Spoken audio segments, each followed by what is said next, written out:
Hello and welcome to the Creature Cast, the official console creatures podcast. I am your host today, Steve Vegvari, and alongside me, returning guest for the third time, about game director Carrie Patel. How are you today, Carrie? I'm doing very well. Excited for people to start playing the game and excited to talk to you today, Steve. I know from the time people are listening to this, we are literal days away from Avowed coming out on Xbox and PC. Um, 2025 is shaping up to be, I would say, one of the biggest for Obsidian Entertainment, and especially for your team. I mean, coming off of the heels of the Game Awards in December, where we got the Outer Worlds 2 slated for this year, later this year as well. Relative to Avowed, like, how do you guys feel now kicking off the year, starting it strong, getting players energetic for what's going to be a great year for RPGs? We're thrilled. One thing the studio has always been very good at is having multiple projects in production at once and being able to kind of move from one thing to the next. It certainly keeps us busy, but also very creatively refreshed. So I'm excited to play The Outer Worlds 2 later this year. But yeah, this has been releasing Avowed is going to be a wonderful start to 2025. I know many of us have been working on this game for years and are super excited, as we always are, to get it into players' hands because that's why we do this. Of course. And I feel like right now, we're in a very interesting bubble because we're in this like pre-release hype cycle. I know that on the Obsidian Entertainment YouTube channel, you guys have been putting out these little lore videos, catching people up to speed and everything. I'm just kind of curious, where did that conversation all start? How important did you feel like it was to get the onboarding process pre-release started? Yeah, so I mean, obviously getting players familiar with your game, getting them excited about it, giving them a sense of what they can expect is important for any game. One of the joys of working with an original IP like Pillars is that you have a lot of creative freedom to push it in the directions you want to. But one of the challenges, of course, is it may be something that many players are less familiar with than IPs that have been out in the wild for decades in some cases. So, one question that we get a lot is, do players have to have played Pillars of Eternity or Deadfire to enjoy Avowed? And the answer is no, you do not. And we expect that many players are going to have their first foray into the world of Eora with Avowed. But with that in mind, while we have built the world and especially the opening hours of the game to be very friendly to beginners and to onboard people, at whatever pace they prefer, whether they are, big lore hounds or more there for the action. We know for a lot of people, giving them an introduction to the world, kind of showing them what's unique about it, what's interesting, and what's different from other fantasy worlds can be really helpful. And so that's where these lore videos have come in. Yeah. And at any point during that conversation, did you guys think about doing like uh, something more of like a recap of Pillars, or was it kind of just, hey, let's do a broad scope overlook of the world, kind of like what you guys are doing now? We wanted to do a broad scope just to give people more of a flavor for the world. Kind of, what does it feel like? What are the range of cultures and countries and species? Um, you know, we're hopeful that certainly players who enjoy their experience in Avowed, who haven't played Pillars or Deadfire, yeah, if you're curious, go back and play those games. They hold up incredibly well. They Yeah. are a lot of fun, and so with that in mind, we wouldn't want to spoil too much. What we really want players to have is a sense of the world, a sense of what makes the living land stand out as a setting within the world of Aora in terms of kind of the danger, the sense of vibrancy and color and the mystery, and also how the way it sits kind of between all of these more established nations and empires that are sort of vying for position, in the evolving world of Aora. Yeah. And flipping off of that, I'm kind of curious because maybe I just haven't caught it or anything, but within this greater universe that you guys have been building between Pillars and now Avowed, how do you internally look at Avowed? Is it kind of like Pillars 2.5? Is it a spin-off? Is it a pseudo sequel? Like, how do you guys kind of frame Avowed in terms of everything that Obsidian has done so far? So it's obviously set in the same IP, the same world as Pillars. But again, we are expecting that many people are coming to Avowed without having played the original Pillars games. We know we will certainly have some returning fans, and so we want to make sure that that sense of continuity and fidelity to the original lore and tone is there. But at the same time, it's a very different style of gameplay. It's first person primarily. There is a third person option, obviously, and there's more of a focus on action in the combat. So, that's going to appeal to some people more than others.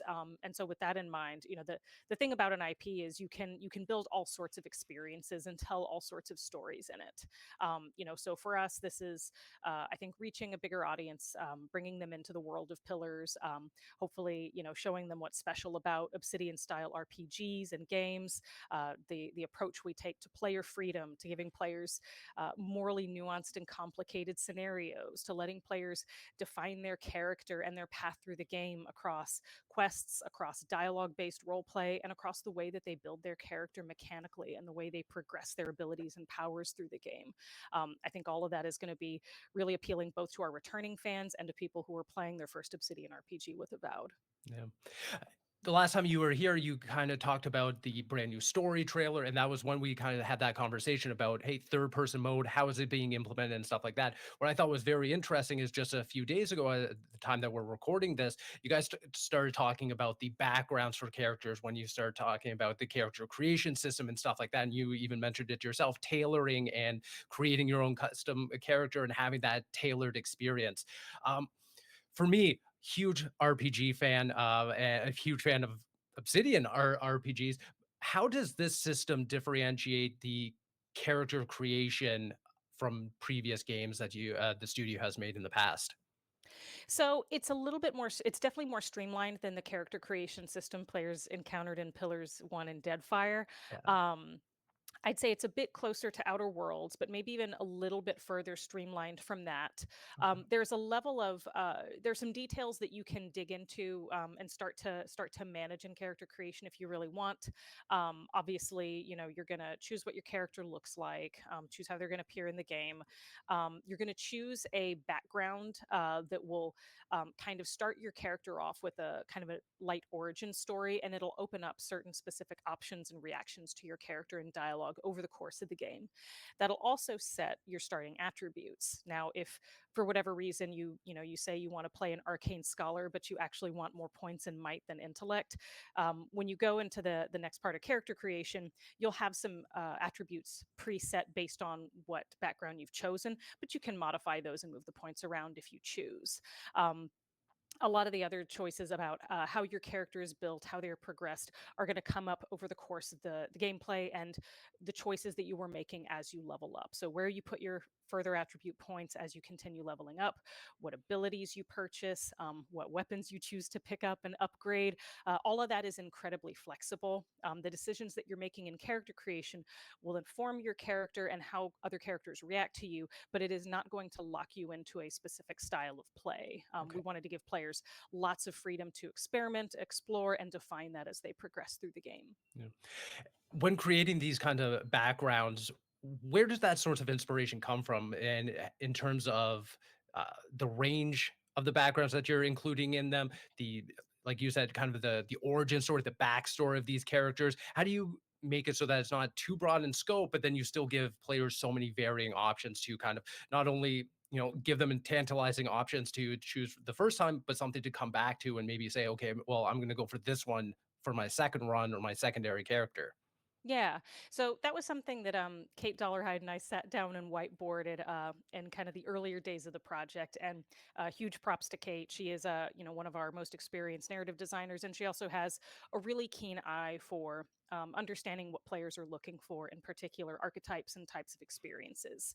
So we sort of broke down, what are your classic fantasy protagonist archetypes? What kind of flavors and roles, both mechanical and narrative, might a player want to step into? And can we kind of create a basic template for that, where we say, if you're picking this character, we're kind of suggesting this flavor to you without locking you into it. Right. Again, with character creation, we want to give players something to start with, something to inform their role play, but not something that is going to fetter them or lock them in throughout the rest of the game. So yeah, we just looked at, from kind of your classic war hero, someone who's gruff, strong and silent, very straightforward, to someone more like a court augur, who's not only tapped into the mysteries of the world, but maybe a little more devious, a little more mysterious, a little more a little more nuanced as a character type. We kind of listed out what are some, well-known fantasy characters that kind of exist in this range to inform the way we think about these characters. Again, what are the mechanical roles they would, fulfill in their party, and how can we kind of lay out some general flavors and vibes for them that'll give players interesting things to pick in dialogue that feel reasonably consistent, without going so far as saying your character has exactly this outlook, exactly this opinion on everything, exactly this Right. moral alignment. Um, there's a real balance there of giving players stuff that they can play off of, but not making such rigid assumptions that they feel kind of shoehorned into a particular type of role play with these choices. Interesting. Yeah. No, that's all fascinating stuff. And for someone who's eagerly awaiting to try all these out and kind of talk to my friends and say, okay, well, what decision did you make, or how did your story kind of pivot off from, like, the starting point? I think that is just fascinating stuff, and kind of leads right into my next question, and that is the entire legacy of Obsidian has been built off 20 plus years of creating role playing games and ushering in new styles of Western RPG flavors and stuff like that. How has that legacy led you to this moment? Led you all to, on the precipice of launching Avowed? How has 20 years of all this knowledge and passion in RPGs kind of made this game possible? Yeah, so folks like you who have followed the studio for a long time will know that the original Pillars came about at a really pivotal time for the studio. It was, an original IP for us. It was crowdfunded. It was something that really let us, pursue our passion, make a game that. Many people at the studio were very familiar with in the old, isometric kind of Infinity Engine style, and it was wonderful for us both to have that creative freedom and also to remind ourselves that there really is a hunger for that kind of depth, that kind of thoughtfulness, and that kind of nuance, among RPG players today. So for us, getting to make the expansions to Pillars, progressing into Deadfire's expansions, it's always exciting to create something and then to continue building on it. And so with Avowed, we're building on that on an entirely new scale. This is something that that we know will reach players who are maybe not familiar with the style of Infinity Engine games, but who really like, more action forward RPGs. Players who want to explore an immersive world, are hungry for an experience that really lets them play their character the way they want to, that asks them tough and sometimes complicated questions, and that let them really define themselves through their role play. So yeah, for us, building Avowed, it's RIP. It's a world that many of us on the team have worked in for over 10 years now, and it's our opportunity just to make a new, bigger, better version of it. I love that. And part of that it has to do with building the lore, building the world, and evolving it with this new story.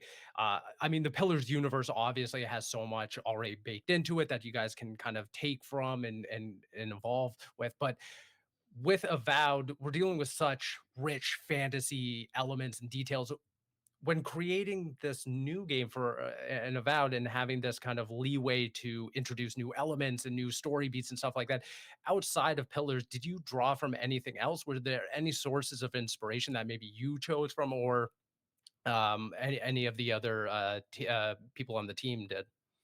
Yeah, so I know, kind of in terms of aesthetics and tone, one source we drew some inspiration was the movie and the book Annihilation.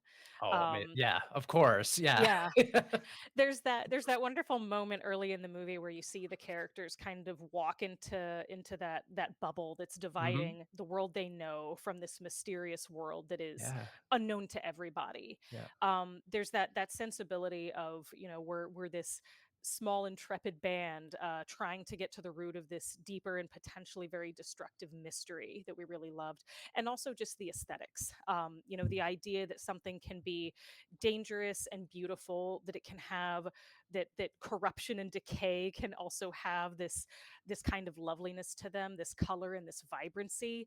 That the bright colors that you associate with danger in the wild are also things that are very aesthetically appealing to us. Right.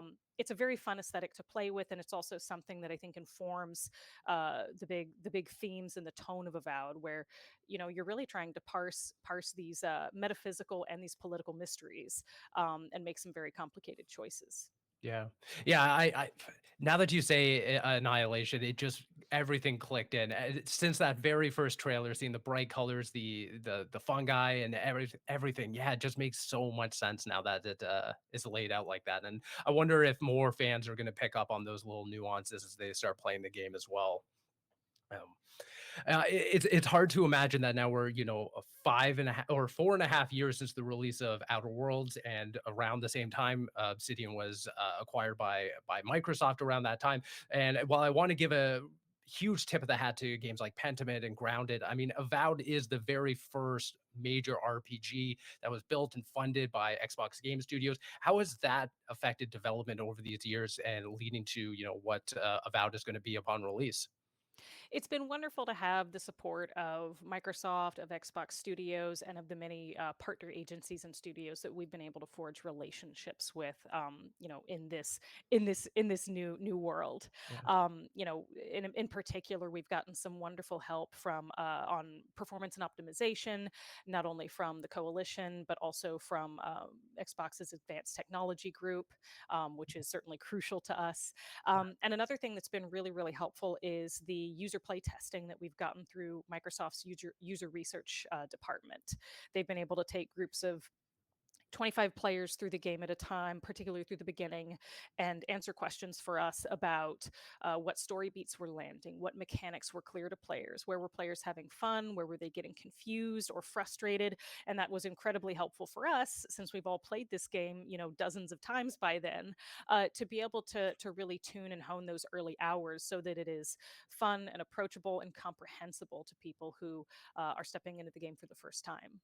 Yeah, no, I can only imagine how crucial that data is at being, you're going into the office every single day, you're looking at the product day in and day out, like the back of your hand, but maybe it's just one little thing that gets overlooked, and like, yeah, a new fresh pair of eyes can really change a game for the better.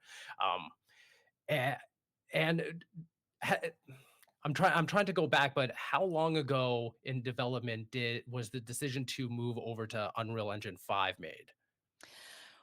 So development did start in Unreal Okay. Engine 4. We knew from certainly from the time I was on the project in January of 2021 that we would be Yeah. moving over to Unreal 5 once that came out. Okay.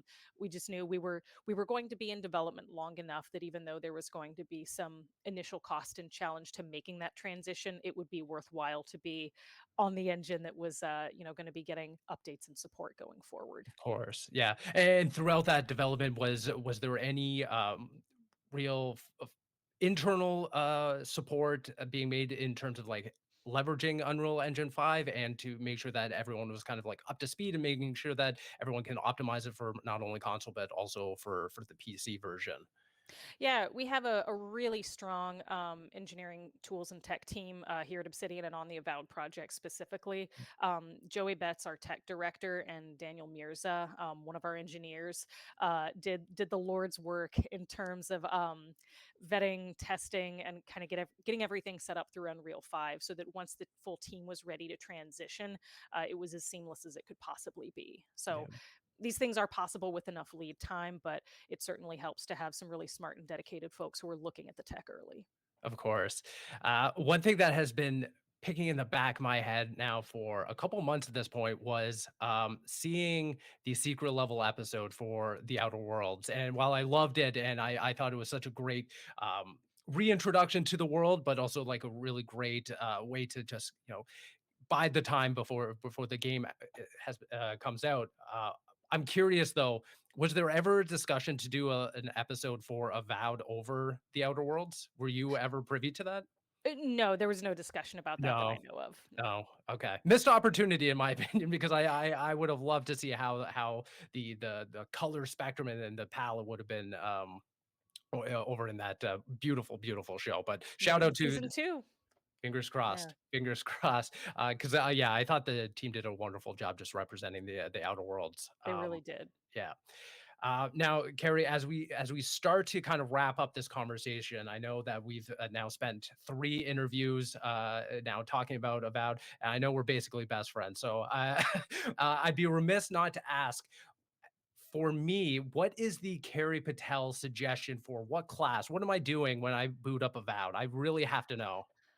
Okay, I think the best thing you can do for yourself Yeah. is experiment early. Um, Try different weapons, Okay. try a few different abilities. Okay. You can respec your ability choices over the course of the game. It will get more expensive to do so the later you are. So try a few things, do some early respec, figure out what you like. If you find a weapon in the world, pick it up, try it out. If you like it, hang on to it for a bit. If you don't, break it down and move on to something else. Okay. Um, Again, we have a lot of flexibility built in because we want players to play and experiment. That said, you are definitely going to want to upgrade your gear as you go through the game. Of course. That even more than your level number is going to affect your success against Okay. enemies. If you see enemies that have a higher tier than you and you've got armor and weapons that are below that tier, you're going to have a harder time and you're going to be a lot more vulnerable. But personally, on my current playthrough, I am loving pistol in one hand and grimoire in the other. Yes. Um, Okay. and then either an arquebus or a bow in my alternate set, so I can come in from a distance, get a few shots off, and then switch to my medium close range set and pow pow, cast some spells, gather some essence, and shoot some more. It's a lot of fun. Amazing, amazing. And yeah, that's all I have for you. Congratulations once again. I know that we're days away, and I know that every single second really does matter to get over that finish line. So I really appreciate you taking the time to speak to me. I know the audience really appreciates it as well. And yeah, Avowed comes out this month, February 18th. Xbox and PC. How exciting! Yeah, just a shout out to everyone that's been working away, taking time away from their families, their friends, and stuff like that, and putting in the time for this game. And I can't wait for more people to play it and celebrate it online. But that's about it for us, and we'll see you in the next one. Thank you all.